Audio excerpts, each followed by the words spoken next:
చేస్తే 8 ఫీల్డ్‌లో నంబర్ 1 అవ్వడం నేనెప్పుడు ఊహించలేదు. హ్మ్. అంటే సక్సెస్ అవుతాను, సూసైడ్ చేసుకుందాం, 10థ్ ఫెయిల్ అయ్యాను, జాబ్ రాలేదు చిట్టు వలసలో. కనీసం రూ. 300 జాబ్ అయినా వస్తే బావుండని ఫిట్టర్‌గా ఫిట్ అవ్వలేదు. ఈయనకి ఐటీ లేదంటే, కానీ అసిస్టెంట్ ఫిట్టర్‌గా అంటే బోల్ట్లు, నట్లు ఇచ్చారు. నాకు హ్మ్. బిగించడం రాలా. హ్మ్. 16 సంవత్సరాల వయసు. 10థ్ ఫెయిల్ అయ్యా. ఇంక దేనికి పనికిరానని రాబర్ట్స్ గారి ముందు మా ఫాదర్ నన్ను తీసుకొస్తుంటే కళ్ళట్లో మా ఫాదర్‌కి నీరు. హ్మ్. కళ్ళల్లో నీరు. ఈడెందుకు పనికొచ్చాడు కాదని. ఎందుకు పనికిరాని పాల్ ఇప్పుడు ఎంతో మందికి ఉపాధి కల్పించే స్థాయికి ఎదిగాడు. ఎందుకు పనికి రాకపోవడమే కాదు, హ్మ్. ఏ బ్యాక్‌గ్రౌండు లేదు నాకు.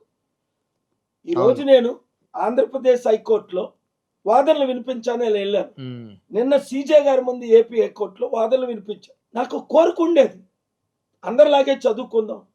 డబ్బులేయి, కాలేదు. అవకాశం ఏది? బొగ్గులేరుకొని 5 పైసలు, 10 పైసలు, 15 పైసలు, 20 పైసలు అంటే నా యంత దరిద్రం బహు తక్కువుంటారు ప్రపంచంలో. హ్మ్.